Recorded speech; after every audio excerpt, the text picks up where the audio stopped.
જે કરે તે તમારી જાતે એટલે પ્રકૃતિ પ્રેમી પ્રહલાદ પારેખ જેવો કવિ આવી પુસ્તકમાં લખી શકે એની મજા છે. હું જેની વાત કરવાની છું તે આ માણસ છે, જે.બી. કૃપલાની, જે ખબર નહીં કેમ આપણને બિલકુલ અજાણ્યા છે. 906 પાનાની આ આત્મકથા છે. અમને પાનાથી બહુ ડર લાગે છે. આ આત્મકથા કહેતા પહેલા એક માણસને વંદન કરવાનું મન થાય. કૃપલાનીએ આ આત્મકથા લખી અંગ્રેજીમાં. કોઈ ભાષામાં એ પ્રકાશિત થઈ નહોતી. નગીનદાસ પારેખ એની જિંદગીનું, આમ તો નગીનદાસ પારેખે આપણને પુષ્કળ અનુવાદો આપ્યા બંગાળીમાંથી. એમની જિંદગીનું છેલ્લું કામ એટલે આ 907 પાનાનો અનુવાદ. મરતી વખતે માણસ કેવા કામ કરી શકે પાછલી ઉંમરે એનો આ દાખલો છે. એટલે ભારતની એક પણ ભાષામાં આ આત્મકથા જ્યારે પ્રકાશિત નહોતી થઈ ત્યારે એ ગુજરાતી ભાષામાં આવી ગયેલી. પછીથી હવે તો જે લોકોને બીજી ભાષામાં વાંચવું હોય તો હિન્દીમાં એનું નામ છે મેરા દૌર અને અંગ્રેજીમાં છે માય ટાઈમ. આ બે શીર્ષકથી હવે મળે છે. પણ મેં જ્યારે આ વાંચી ત્યારે એ માત્ર ગુજરાતીમાં જ મળતી હતી, બીજી કોઈ ભાષામાં નહોતી મળતી. 1945-43 મહાદેવ જાય પછી ગાંધીના બે ખભા, ડાબો જમણો હાથ કોણ એવો કોઈ પ્રશ્ન કરે તો એનો જવાબ હતો સરદાર અને કૃપલાની.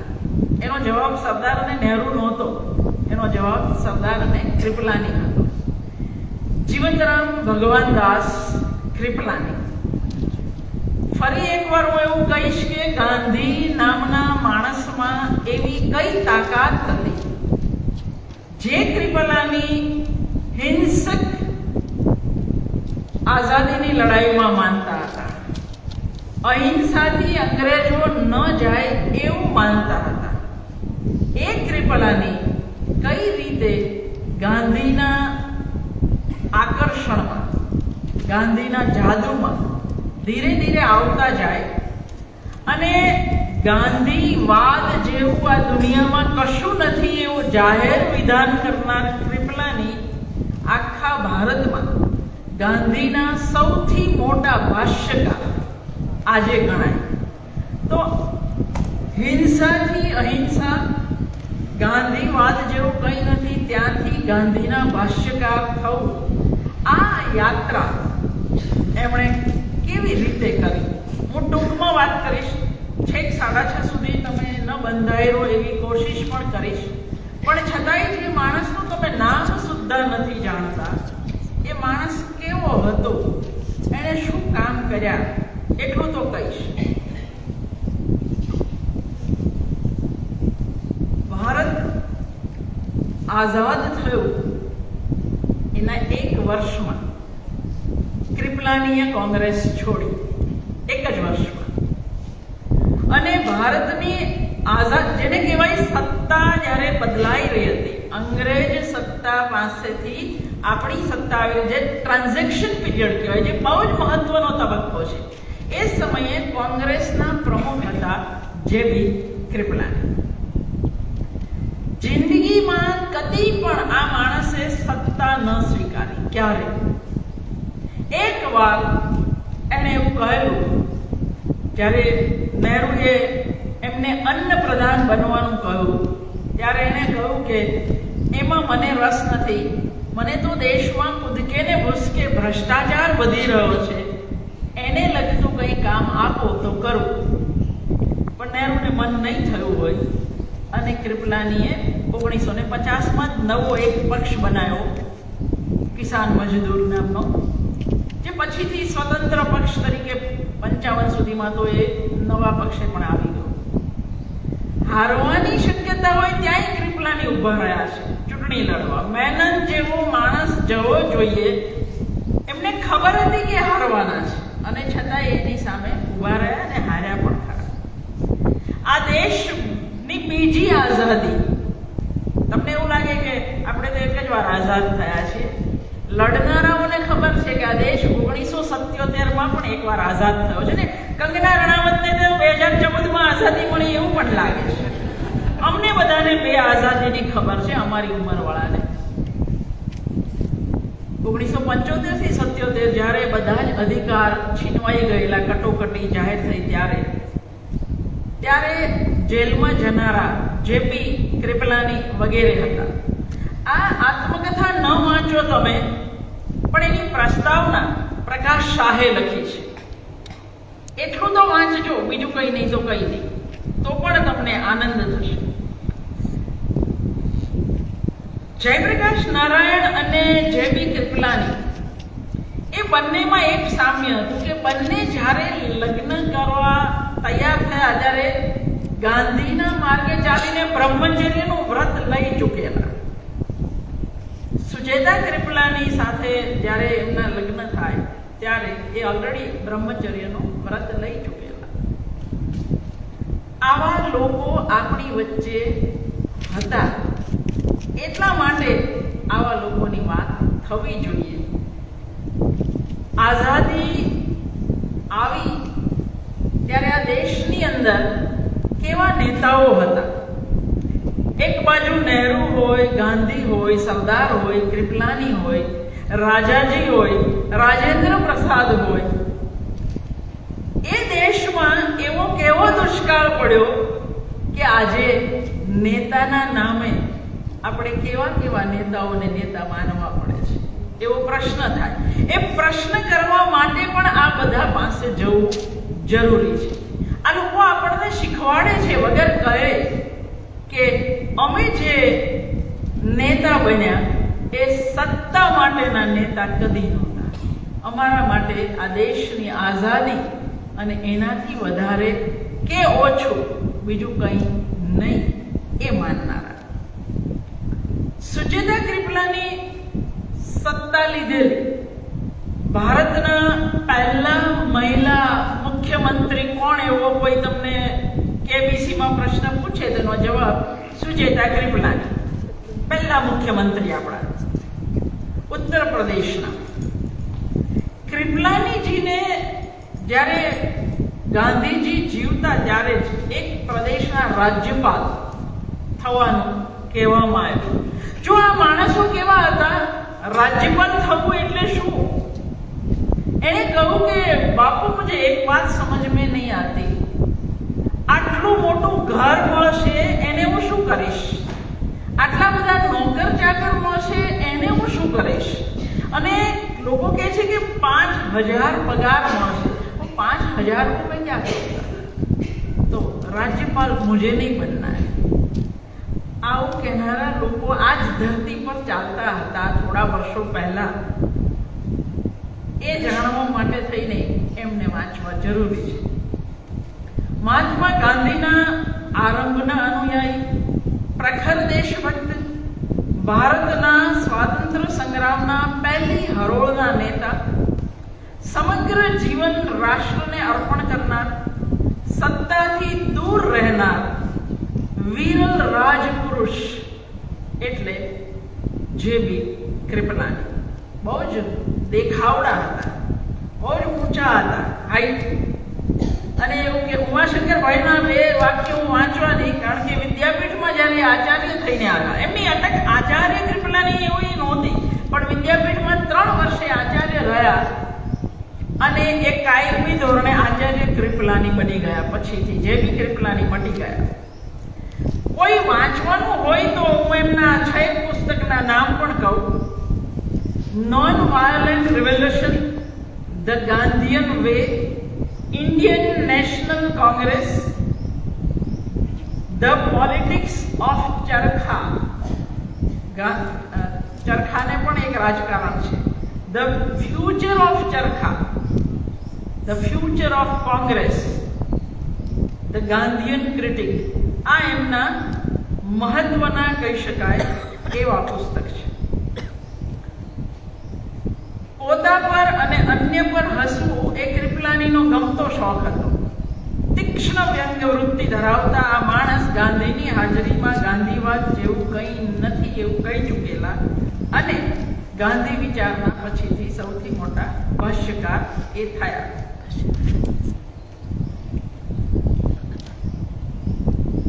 ઉમાશંકરે કહ્યું છે કે અમને જ્યારે ભણાવતા ત્યારના 2 પ્રસંગ ઉમાશંકરે કયા છે. એ 2 પ્રસંગ હું તમને કહીશ. એમણે કહ્યું, કૃપલાની અમને કહ્યું, તમારો પ્રેમ તમારી આંખોમાં, આ ગાંધીજીએ કહ્યું કૃપલાનીને, તમારો પ્રેમ તમારી આંખોમાં, તમારા હાવભાવમાં, તમારી ચાલમાં વર્તાતો હતો મારી પ્રત્યે. ઈશ્વરની કૃપા હશે તો આટલા બધા પ્રેમને હું લાયક નીવડીશ. હું બરાબર જાણું છું કે તમે મને મદદ કરવા માંગો છો. તમે તમારી મરજી મુજબ કોઈ પણ કામ પસંદ કરી શકો છો. કૃપલાનીજીએ ખાદીમાં બહુ જ મોટું કામ કર્યું, બહુ જ મોટું. ઉમાશંકર લખે છે, કૃપલાનીજી જ્યારે ભણાવતા ત્યારે એમની જે આખો દેખાવ, પૈગંબરી છટા, કોલેજના વિદ્યાર્થી વર્ગ પર એમનું ગજબની પૂરતી, નદીની રેતીમાં અમને ભણાવવા લઈ જતા. વિદ્યાર્થીનીઓ એમની પાછળ ખેંચાતા, ધસ્યા આવતા. એક સાંજનું ભાષણ મને બરાબર યાદ રહી ગયું. ઉમાશંકરના શબ્દો છે. આચાર્યએ કહ્યું, આઈ એમ એ કિંગ, હું રાજા છું. પછી અડધું ચક્કર ફર્યા, બાબરી ઉછાળી, વીંટળાઈને બેઠેલા અમારા બધા સામે હાથ લંબાવ્યો અને કહ્યું, my Kingdom is in your heart. મારી જે રાજધાની છે, રાજ્ય છે, એ તમારા હૃદયમાં વસે છે. ઉમાશંકર લખે છે, અમારો જમાનો જ એવો હતો કે અમને એમનું વાક્ય બિલકુલ સાચું લાગ્યું.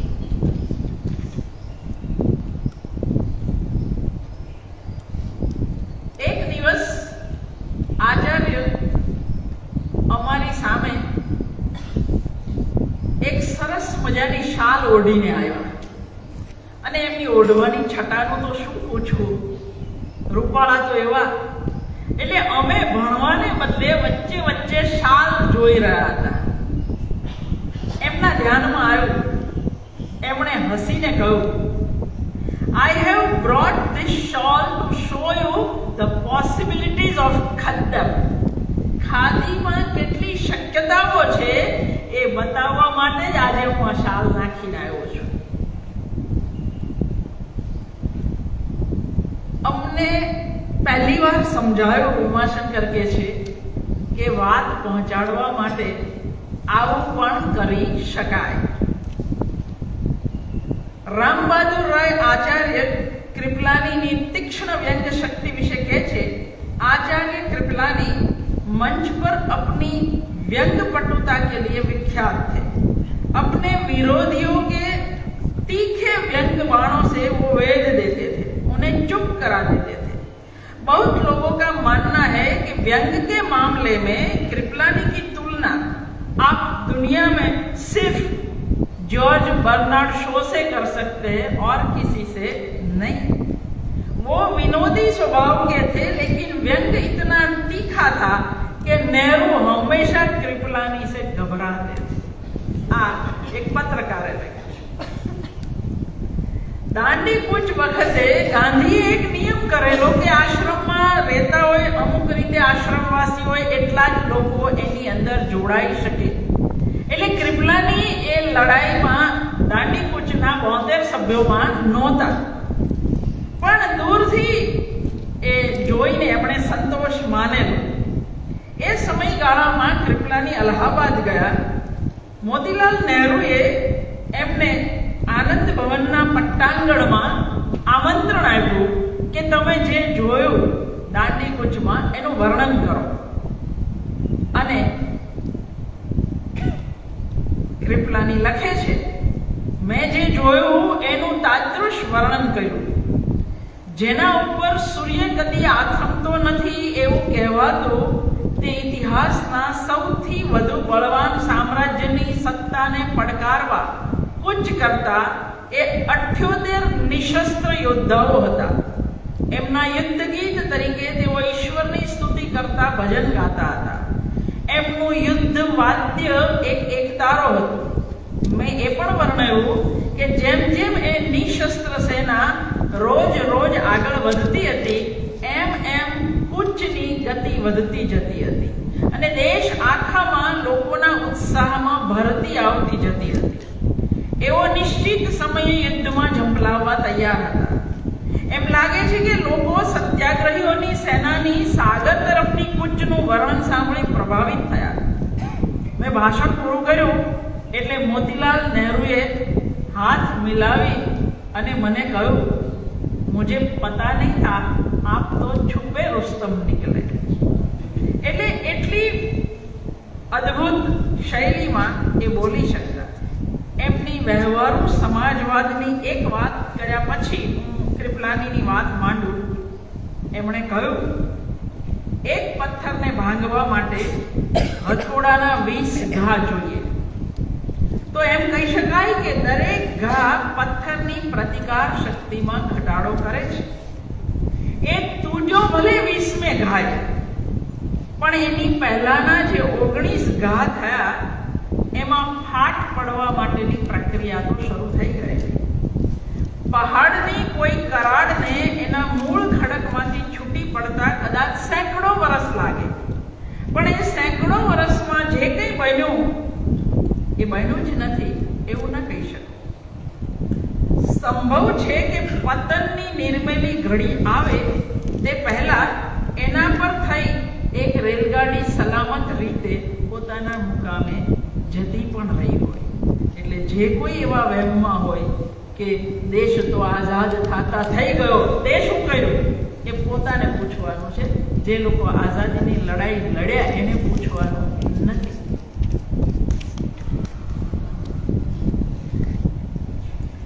આચાર્ય કૃપલાની તરીકે જાણીતા જીવંતરામ ભગવાનદાસ રૂપાણી કૃપલાની 11/11/1888 જન્મ અને 19/3/1982 એમનું મૃત્યુ. આપણને એક પ્રશ્ન થાય, એક માણસ જેણે આઝાદી પહેલાનું ભારત જોયું, આઝાદી માટેની ચળવળમાં ભાગ લીધો, એણે આઝાદી પછીના આટલા વર્ષ જીવવું પડ્યું, આયુષ્ય એટલું લાંબુ લઈને આવેલા 94 વર્ષનું, તો એમને શું લાગ્યું હશે? માભૌમની આઝાદી માટે સર્વસ્વ ન્યોછાવર કરી દેનારને પોતાની નજર સામે સત્તાની સાઠમારી થતી જોઈને શું લાગ્યું હશે? દેશમાં લદાયેલી 1975ની કટોકટી કે આ બધા વર્ષ દરમિયાન દેશની નેતાગીરીનું થયેલું નૈતિક ધોવાણ જોવા માટે કમનસીબે કૃપલાની જીવતા રહ્યા. એના માટે કૃપલાનીએ ઈશ્વરને ક્યારેય ગાળ નહીં દીધી હોય. આચાર્ય કૃપલાનીની જેમ લાંબી જીવાદોરી લઈને અવતરેલા દરેક માટે આપણને આવા પ્રશ્ન થવાના. કૃપલાનીની આત્મકથા આમાંથી મોટા ભાગના પ્રશ્નોના જવાબ આપણને આપે છે, પણ મને જે પ્રશ્નનો જવાબ જોતો હતો કટોકટી માટેનો, એનો જવાબ કૃપલાની નથી આપતા. જીવનના આરંભે કૃપલાની હિંસામાં માનનાર વ્યક્તિ હતા. ગાંધીના સ્પર્શે અહિંસાવાદી બન્યા એટલું જ નહીં, જીવનભર ગાંધી વિચારને સમજતા અને આખા દેશને સમજાવતા રહ્યા. સ્વાતંત્ર્ય સંગ્રામના વડા સિપાહી દેશ આખામાં જાણીતા હોવા છતાં મૂલ્યોની સામે કૃપલાનીએ હંમેશા સત્તાને ગૌણ માની. પરિણામે સ્વરાજ જંગના સાથીઓ સાથે સ્વાતંત્ર્ય પછી એ જંગ આદરી બેઠા. પ્રજાતંત્રના જાગતા પ્રહરી, બીજી લોકશાહી માટેની લડતના વડીલ, વર્ષો સુધી સંસદ ગજાવતા રહેલા, રાષ્ટ્રવતી પ્રશ્નો પૂછી નેતાઓને જગાડતા રહેલા ઇતિહાસ પુરુષની આ આત્મકથા છે. અહીં આઝાદીની લડાઈનું નજીકથી થયેલું દર્શન છે. પૂર્વગ્રહ રહિત આ લખાણ છે. કઈ રીતે ગાંધીજીના આગમને સ્વતંત્રતા માટેનું આંદોલન સંગઠિત થતું ગયું કઈ રીતે ગાંધીજીએ પ્રજાના દરેક વર્ગને એ આંદોલનમાં જોતર્યા, પ્રાંતે પ્રાંતે કઈ રીતે અહિંસક નેતાગીરીની હરોળ ઊભી થતી ગઈ, કઈ રીતે ગાંધીજી સ્વતંત્રતા સંગ્રામની સમાંતરે રચનાત્મક કાર્યો, ગ્રામ વિકાસ, ખાદી કાર્યો આ બધાને સાંકળતા ગયા, એનું સિલસિલાબંધ કોઈએ જો આલેખન વાંચવું હોય તો કૃપલાનીની આત્મકથા તમને એ આપશે. છે તો આત્મકથા, પણ અહીં વ્યક્તિની કથા બિલકુલ ગૌણ છે.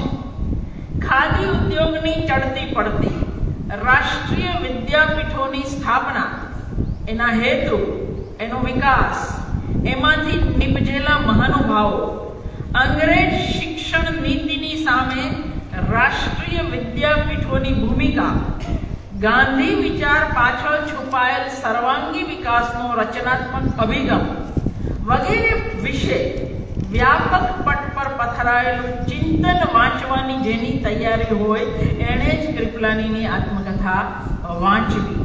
જો કોઈને એવી ઈચ્છા હોય કે મૌલાના આઝાદની ઇન્ડિયા વિન્સ ફ્રીડમ જેવી સનસનાટી ભરેલી વાતો આમાં હશે તો તમે નિરાશ થશો.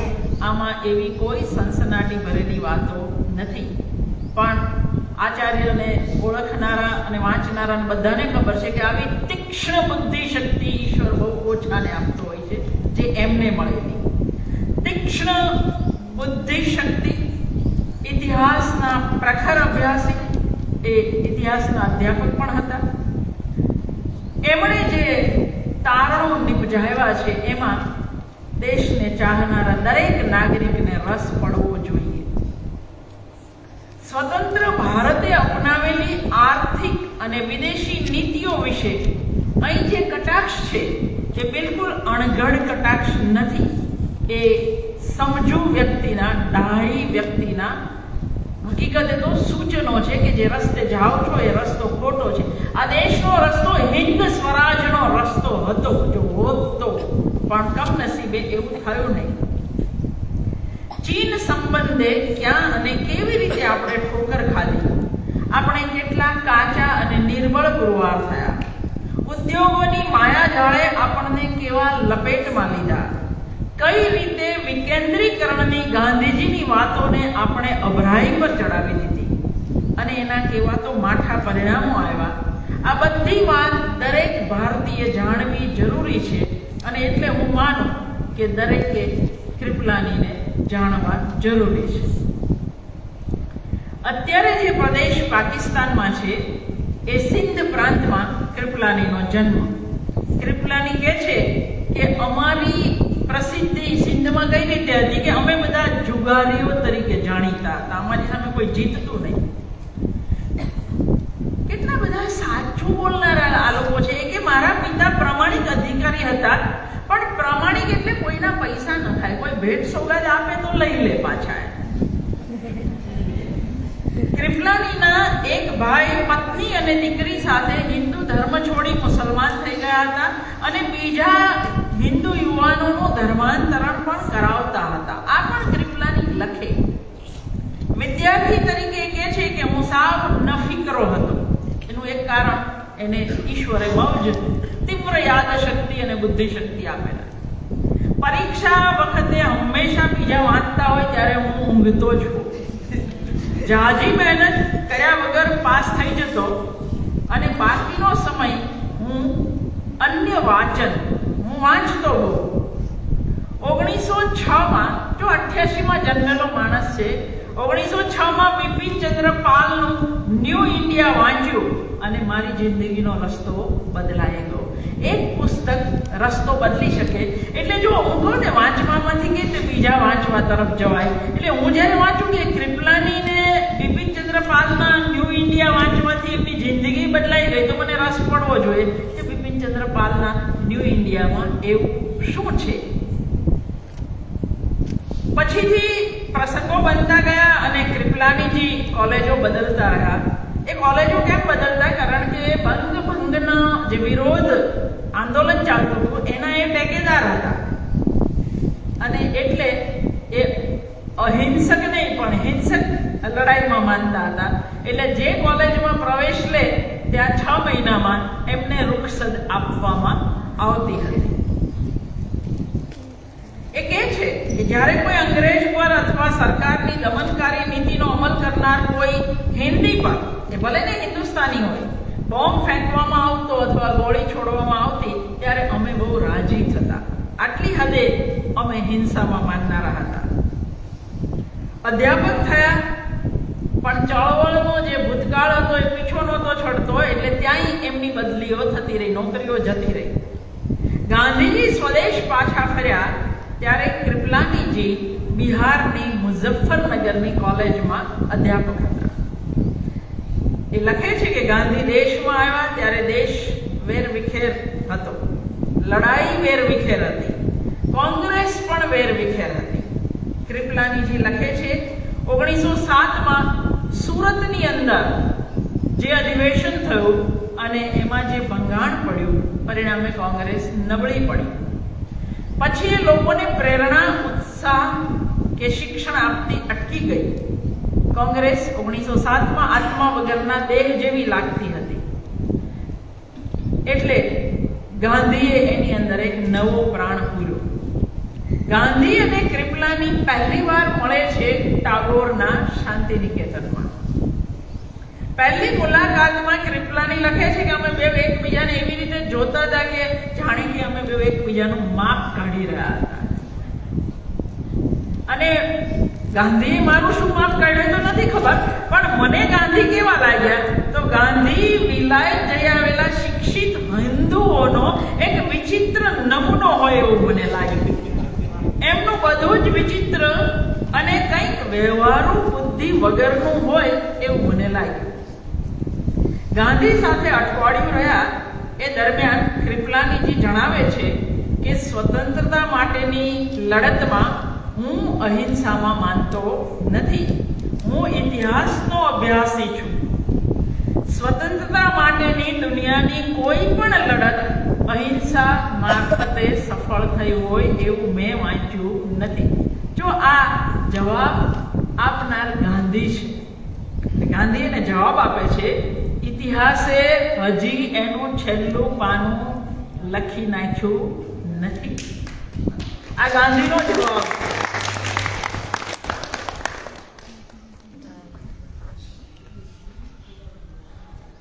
જોકે કૃપલાનીની શંકા ગઈ નથી. એમને ગાંધી વિશે વધારે શંકાઓ છે. જોકે એ લખે છે કે મને એ વખતે શંકા હતી કે આ માણસ ઇતિહાસમાં એક નવું પ્રકરણ ઉમેરનાર બનશે ખરો, એવું હું જાતને પૂછતો હતો. એમને આ સમયે એટલે કે 1907 અને 8 પછીના સમયમાં એને લાગતું કે ગાંધીજીના રાજકીય વિચારો બિલકુલ ભૂલ ભરેલા. આપણને આના પરથી ગાંધીના પ્રચંડ પ્રભાવ વિશે કલ્પના આવી શકે કે જેના કારણે કૃપલાની જેવા ગાંધી વિચારના ભાષ્યકાર બને. અહિંસાથી આઝાદી મળી શકે એ બાબતે એમણે જાહેરમાં અનેક વાર શંકા વ્યક્ત કરી, પણ પછી કબૂલે છે વર્ષો પછી હું ગાંધીજીની અહિંસા વિશેની અને હિન્દની પ્રજાના અહિંસક સ્વભાવ અંગેની દૃષ્ટિ સમજી શક્યો. ગાંધી પ્રત્યે પુષ્કળ આદર અને સ્નેહ, પણ જેમ સરદાર ગાંધીના કદી અંધ અનુયાયી ન બન્યા એ રીતે કૃપલાની પણ કદી અંધ અનુયાયી નથી બન્યા. ગાંધીજીના માનવીય અવગુણો મહાદેવ નથી ટાંકતા, સરદાર નથી ટાંકતા, પણ કૃપલાની ટાંકે છે. એમણે કહ્યું કે બીજા વિશ્વયુદ્ધમાં ગાંધીએ જે રંગરૂટોની ભરતી કરી એનો મેં જાહેર વિરોધ કર્યો અને પછીથી ગાંધીએ પણ આ સ્વીકાર્યું, પણ પછીથી. કૃપલાનીજીને ગાંધીજીએ જાત પર અને આશ્રમવાસીઓ પર જે સંયમ, અસ્વાદ વગેરેના નિયમો લાદેલા એ બિલકુલ નહોતા ગમતા. આમાં મહાદેવ અને કૃપલાની બેવ થોડા થોડા એકબીજાના દોસ્તાર હતા. અને એટલે બનારસમાં જ્યારે કૃપલાની આશ્રમ સ્થાપે ત્યારે કોઈ નિયમ વગરનો આશ્રમ સ્થાપે. ગાંધીની ઉપવાસ પદ્ધતિ વિશે પણ એમના મનમાં શંકા હતી. એ પોતે જેલમાં 4 ઉપવાસ કરે છે અને એટલા બધા હેરાન થાય છે કે પછી એ નોંધે છે, મને હંમેશા એમ લાગ્યું કે બીજાના પાપ માટે અથવા એમને સુધારવા માટે ઉપવાસ કરવાનું મહાત્મા માટે રાખવું, નાગરિકની ફરજ બજાવતા સામાન્ય મારા જેવા સામાન્ય માણસે આવા પુણ્ય કાર્યમાં કદી પડવું નહીં, એવું એ પોતાને વચન આપે છે. એને ખબર પડી ગઈ કે આપણાથી ભૂખ્યા રહેવાનું નથી. કોઈ પણનો સાવ નજીવો દોષ પણ સાથીદારો ગાંધી સુધી પહોંચાડતા. એને બહુ ગુસ્સો આવતો અને એની મહાદેવને પણ એનો બહુ ગુસ્સો આવતો. પણ ત્રિપલાની નોંધે છે, મહાદેવા નથી નોંધતા, એ કહે છે કે આવી ટેવને ગાંધી પાછા પ્રોત્સાહન આપતા. માણસો પોતાની ભૂલોની કબૂલાત કરે તે ગાંધીને ગમતું હતું. પછી કૃપલાનીને બીજો વાંધો છે કે પોતાનો વિષય ન હોય એવી બાબતોમાં પણ ગાંધીજી લોકોને ઈલાજ બતાવતા અને સલાહ આપતા. આ બાબતે મને મજા ન આવતી એટલે મેં કહ્યું, મેં કદી અંગત બાબતમાં ગાંધીજીની સલાહ લીધી નહીં, કદી પણ. સુચેતા કૃપલાની સાથે પરણવાની ગાંધીએ ના પાડી, પણ હું એનું માન્યો નહોતો, એવું એમણે કહ્યું છે. એક પ્રસંગે નોંધે છે કે અમદાવાદ આશ્રમમાં હું ગયો અને ગાંધીએ મને આશ્રમવાસીઓ વિશેનો અભિપ્રાય પૂછ્યો. હું તો સાચું કહેવા ટેવાયેલો હતો એટલે મેં કહ્યું કે આ આશ્રમમાં રહેનારાઓ જાણે કે અહિંસાના બોજાથી કચડાઈ જતા હોય એવું મને લાગે છે. ગાંધી સાંજની પ્રાર્થનામાં આ અભિપ્રાય કઈ બતાવે છે અને પાછા કહે છે આ અભિપ્રાય મારો નથી, કૃપલાનીનો છે અને હું એની સાથે સંમત નથી. કૃપલાની કહે છે કે તમે કલ્પી શકો કે મારી હાલત કેવી કફોડી થઈ હશે. વર્ષો પછી દેશભરમાં જ્યારે કોમી તોફાનો થાય છે અને સુહારાવર્દી જાણીતું સીધા પગલા દિવસ 1946 નો પ્રસંગ, બંગાળનો એ મુખ્યમંત્રી હતો, એટલે કૃપલાની ગાંધીને પૂછે છે, હિન્દુસ્તાનભરમાં ગમે ત્યાં થયેલા કોમી રમખાણો માટે જવાબદાર સુહરાવર્દી જેવા માણસ સાથે તમે કેવી રીતે સંબંધ રાખી શકો છો, મને સમજાતું નથી. ગાંધી જવાબ નથી આપતા. થોડી વાર પછી સુહરાવર્દી અંદર આવે છે, એટલે એની મુલાકાતનો સમય જ હતો અને કૃપલાની આ કહ્યું એટલે કૃપલાની કહે છે કે ગાંધીજીએ તરત જ સુહરાવર્દીને આ કહ્યું કે સુહરાવર્દી સાથે તમે કેવી રીતે સંબંધ રાખી શકો છો, અને પછી કહે છે આ મારો મત નથી, આ કૃપલાનીનો મત છે, મને તો તમારા પર પાકો વિશ્વાસ છે. ગાંધી આવું શા માટે કરતા હતા કૃપલાનીને કદી સમજાયું નથી. એ કહે છે મહાત્માની કદાચ આ માનવગત નબળાઈ હશે, પણ મહાત્માની આવી માનવગત નબળાઈઓના કારણે ગાંધી પ્રત્યેનો આદર ન મહાદેવનો ઓછો થયો, ન સરદારનો ઓછો થયો, ન કૃપલાનીનો ઓછો થયો. ક્યારે એ આદર તો એવો ને એવો જ રહ્યો. કદાચ ગાંધીજીને સમજપૂર્વક ચાહનારા અને અનુસરનારા મહાદેવ પછી બીજા નંબરે જો કોઈને મૂકવા હોય તો એ કૃપલાનીને મૂકવા પડે.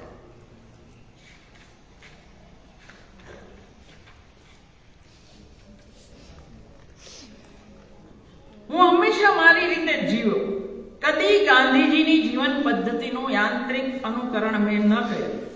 આવું લખનાર આખી જિંદગી ગાંધી વિચારને અનુસર્યા, ગાંધી માર્ગ પર ચાલ્યા અને ગાંધી વિચારના ભાષ્યકાર રહ્યા. એમની ગાંધી ભક્તિ તર્ક આધારિત છે એવો નોંધે છે.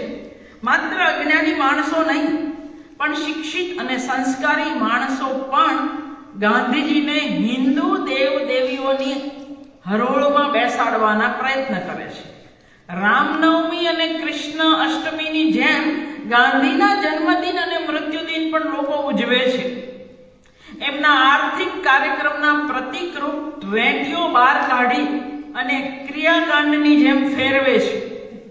જો આપણે એક રાષ્ટ્ર તરીકે જીવતા રહેવું હોય તો આપણા મોટામાં મોટા આગેવાનને આ રીતે દેવ બનાવી દેવાની પ્રવૃત્તિને બધાએ વખોડી કાઢવી જોઈએ. હિન્દુ ધર્મમાં આપણી પાસે દેવ દેવીઓ અને અવતારોની સંખ્યા બહુ મોટી છે. ગાંધીજી માણસ તરીકે જ સારા હતા, એમને માણસ જ રહેવા દો.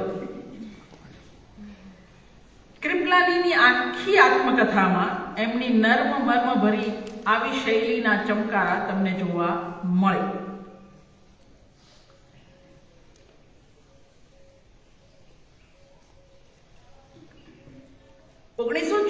માં જવાહરલાલે ગાંધીને એક પત્ર લખેલો અને એટલો વેરવિખેર અને અરાજક હતો, એટલી બધી અકળામણ ઠાલવેલી.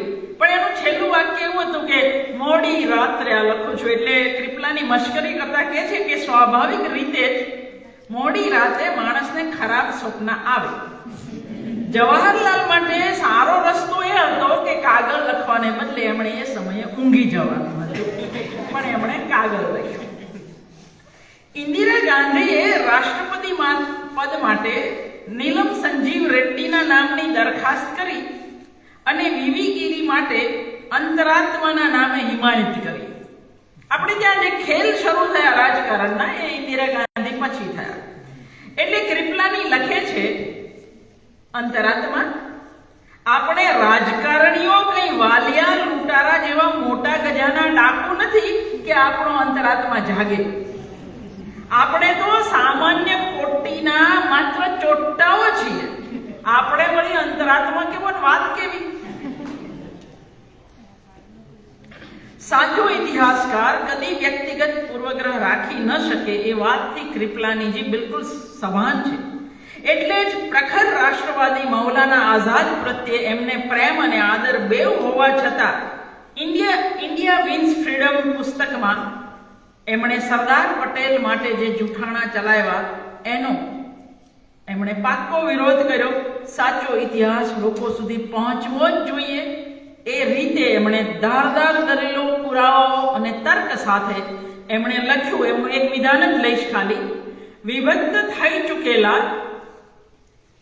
ભારતની એકતા સાધવામાં સરદારે આપેલો ફાળો એમને કાયમ પ્રતિષ્ઠા અપાવતો રહેશે.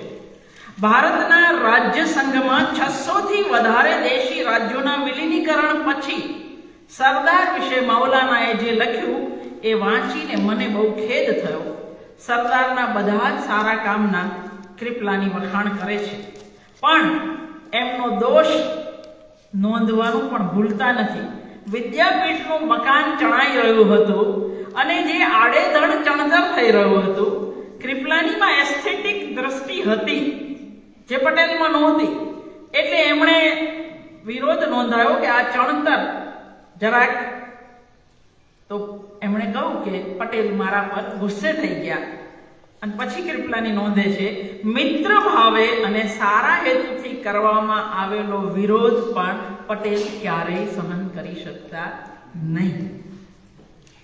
ભારતના ભાગલા કયા દુઃખદ કારણોસર બધાએ સ્વીકાર્યા એની સિલસિલાબદ્ધ હકીકત કૃપલાની નોંધે છે.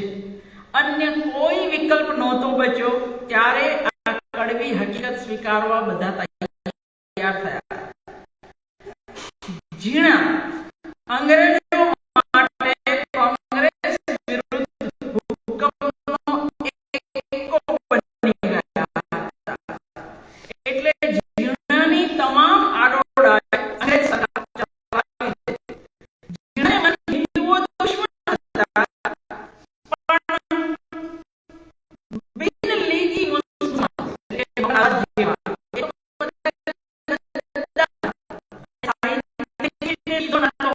તમામ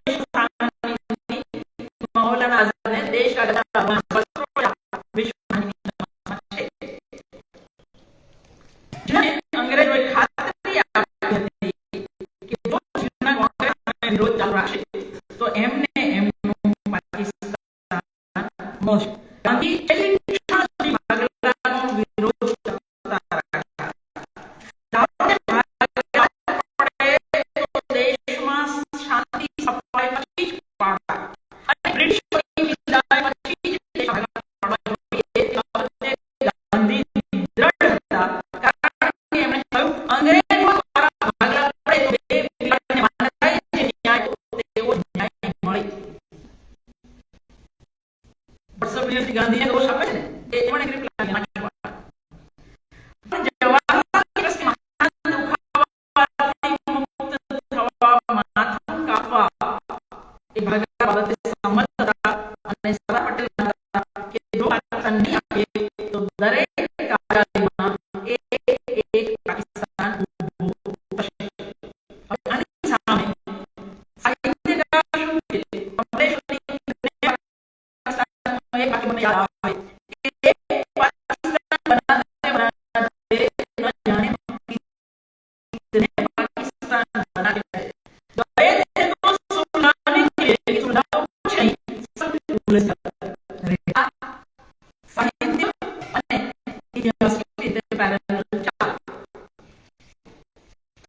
કૃપલાનીજી પણ માને છે કે ગાંધીની આદર્શવાદી દ્રષ્ટિ કરતા મને સરદારની વાસ્તવવાદી નીતિ વધારે સાચી લાગતી હતી. જો કે કૃપલાની માર્કેટનો એક ડર છે. હંમેશા ભારતના ભાગલા વિરુદ્ધ હતો. વારે વારે કહ્યું છે અને જે લોકો એક નવલકથા પ્રવાહ કરે છે, આ નવલકથાની આવૃત્તિ નથી થતી, પણ ટ્રેક નાઇટ આધી રાતે આઝાદી એની આજથી 15 વર્ષ પહેલા મેં વાંચી આ થોડી આવૃત્તિ હતી. એ સૌથી વધારે વંચાય છે અને એમાં બહુ બધા ઠાણા, એમાં સૌથી મોટું દરેક નવલકથાકારનો એક નાયક હોય, એ નાયક પક્ષ વધી ગઈ હોય તો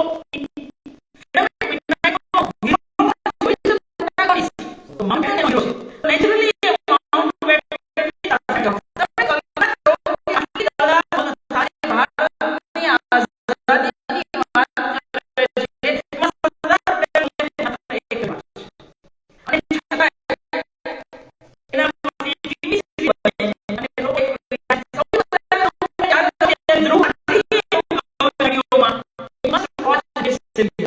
તો મને ધ્રુવ રાઠી એ સારો ઇતિહાસ નથી વાંચ્યો, આપણને નહીં પડે. અને એટલા માટે મેં કહ્યું કે ધ્રુવ રાઠીનો ભાગ પણ કે તો પણ હું મારી જાતે ઇતિહાસ જેવું જાતે વિદ્યાર્થીઓને આપવું જોઈએ. કોઈ કહેલું નહીં, આ તમામ જગ્યાએ ભેગું કરેલું ઇતિહાસ એ મારો દેશનો સાચો ઇતિહાસ. એટલે માઉન્ટ બેટન જ્યારે કહ્યું કે હું ભાજપનો બિલકુલ વિરોધી હતો, ત્યારે કૃપલાની લખે છે જે બ્રિટિશ સરકાર એકલી હિટલરના બળે પડકારી છે, એ ભાજપ માટેની જીવનની બે વાતની અને દિલથી માંગણીને દબાવી ન શકે, એ કેવી રીતે માનવું? કૃપલાનીજી હું મારા યાદ નથી. જીવન અંગ્રેજોના હાથમાં રમકડું બની રહ્યા, હિન્દુ અને મુસ્લિમ ધર્મ જુદા છે એમ કહેતા જીવન એ વાત ભૂલી જાય છે કે રાષ્ટ્રીય પરિસ્થિતિ રોજબરોજ મુસ્લિમ હિન્દી હિન્દુ ન હોય તે પણ હિન્દી તો હોય છે. એ વાત મોટી વાટવાળીઓ ન સમજી શક્યા. દેશના ટુકડા થયા, કોઈ પણ મોટે ભાગલા અટકાવવા ગાંધી સામે વધે ન થયા. એ બાબતે કૃપલાની સંમત થાય છે. બધું જોઈને તમે વાંચશો, તમે તેવો વિશ્વાસ રાખીને હું એક બે વાત બહુ અદભુત કૃપલાનીએ કહી છે. એમણે કહ્યું બંગાળમાં જ્યારે તોફાનો થયા ત્યારે મુસ્લિમ લીગે કદી પણ મુસ્લિમોને ટોક્યા નહીં.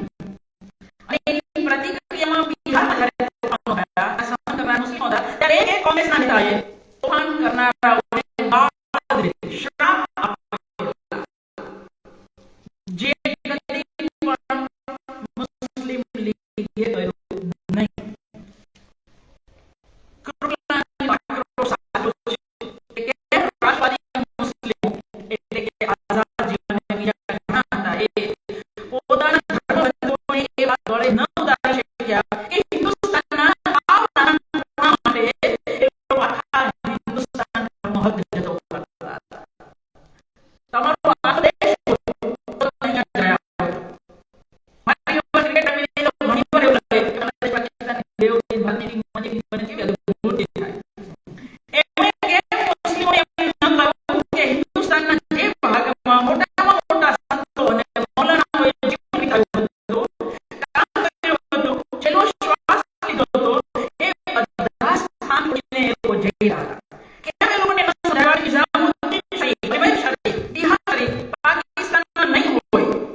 હિન્દુસ્તાનમાં જ રહેવાના છે.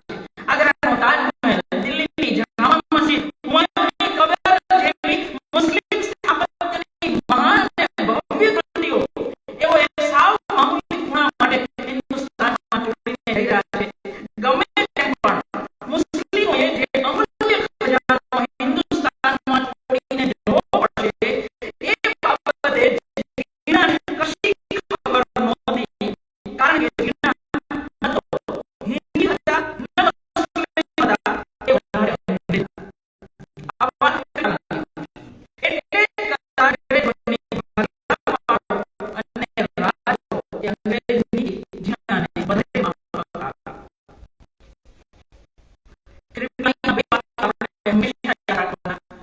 મેં માનું છું જે હિન્દુ મુસલમાનને પાદેશ માને છે એ પોતાના ધર્મને અન્યાય કરે છે. એમ નહીં, એ હિન્દુસ્તાનની સ્વતંત્રતા અને પ્રગતિનો પણ દુશ્મન છે.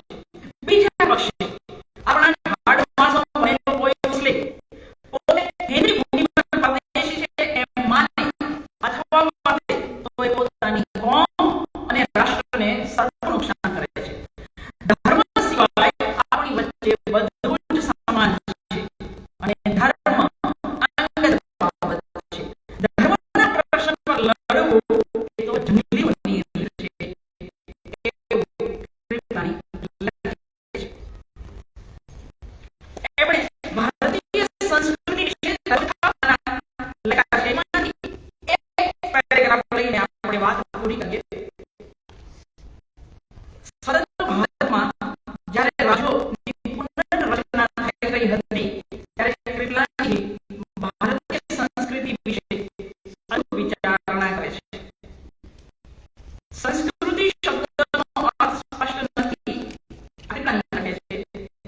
તેમ છતાં ભારતમાં સંસ્કૃતિનો સંબંધ ભાષાની એકતા સાથે જોડવામાં ક્યાંય આવતો નથી. ભાષા અને રાજકીય સંસ્થાઓની એકતાથી સંસ્કૃતિ ઉપર છે. આપણે બંગાળી, તમિલી, મહારાષ્ટ્રી કે બીજા કોઈ પ્રદેશની સંસ્કૃતિ એવું નથી કહેતા. આપણે હંમેશા ભારતીય સંસ્કૃતિ એવું કહીએ છીએ. ભારતની એકતા ચટકણી છે પણ એ ઓળખાય એવી છે. ભારતીય સંસ્કૃતિમાં આર્યોનું પ્રદાન છે. આર્યોના પ્રદાન પછી બીજા નંબરે ઇસ્લામનું પ્રદાન આવે છે. કોઈ આંધળો અને ધર્મજગી હિન્દુ ભારતીય સંસ્કૃતિમાં સ્થાપત્ય, ચિત્રકલા, સંગીત, નૃત્ય અને બીજી લલાજતી કળાઓમાં ઇસ્લામે કરેલા પ્રદાનનો ઇનકાર કરી શકે. આપણા મહાન પુરુષો કે રાષ્ટ્રીય નેતાઓ કોઈ પ્રાંતના નહોતા, એ બધા ભારતીય હતા. આથી ભારતીય સંસ્કૃતિને કોઈ એક ભાષાભાષી પ્રદેશ કે વિસ્તાર પૂરતી મર્યાદિત કરનારા બધાને ક્રિપ્લાની અટક વગેરેના કહે છે. બહુ સ્વાભાવિક છે કે આવી સક્રિય કર્મઠ સરસ ન્યોછાવર કરી દેનાર વ્યક્તિને લાંબી જીવાદોરીને કારણે પછીથી જવાબ મળતી પડી. એના કારણે એની વેદના બેવડાય. વારે વારે એ બે સમયની સરખામણી કરે.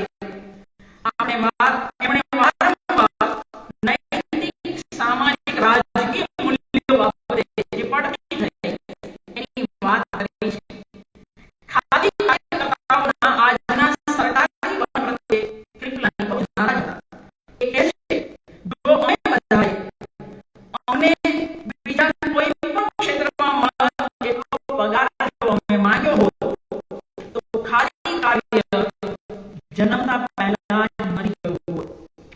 નેતાઓ યુનિફોર્મ બની ગયેલી ખાદી માટે ક્રિપ્લાની ખાદી માટે જિંદગી આપી. આજે પણ બિહાર ખાદી સૌથી સારું એના પાયામાં આરોપો પડેલા છે. નેતાઓ યુનિફોર્મ બની ગયેલી ખાદી માટે ક્રિપ્લાની ભૂલે છે કે ભવિષ્યમાં ખાદી માટે કોઈ આશા નથી.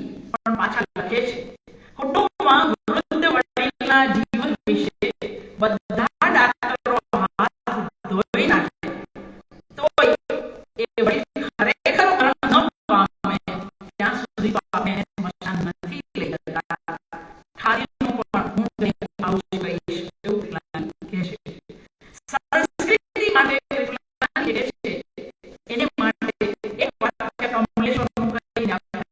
बात पूरी कलेशभाई कहूं છે कि संस्कृति को किसी ने पूछा, संस्कृति એટલે तहजीब, तहजीब को किसी ने पूछा कि तू आगे क्यों नहीं चले, तो तहजीब ने जवाब दिया कि मैं चली तो सदियों से, लेकिन बीच बीच में मुझे मजहब के पड़ाव मिले गए और वो मजहब के पड़ाव ने मुझे फिर से वही ज्ञान रेगिस्तान में पहुंचा दिया जहां से मैं चली थी। संस्कृति मारी तारी आपणी ये भारतની એ કોઈ એની અંદર કોઈ ભેદ કદી હોઈ શકે નહીં। એક ક્રિયાની ન લે એક કમલેશ્વર લે કે ન લે છતાં એ જ અંતિમ સત્ય છે। આ પેઢી એ સત્ય જેટલું વધારે સમજે એટલો મારો દેશ આગળ જશે। પેલી સંસ્કૃતિ કહે છે કે હું આગળ તો જવા માંગુ છું, પણ ધર્મના પડાવો મને પાછી વેરાન રેગિસ્તાનમાં મોકલી દે છે। એ ન કરવું હોય તો હું અને તમે બધા દરેક ધર્મથી ઉપર એક ધર્મ છે જેનું નામ છે માનવ ધર્મ, માનવતા। દરેક ચૂંટણીના કે વસ્તી ગણતરીના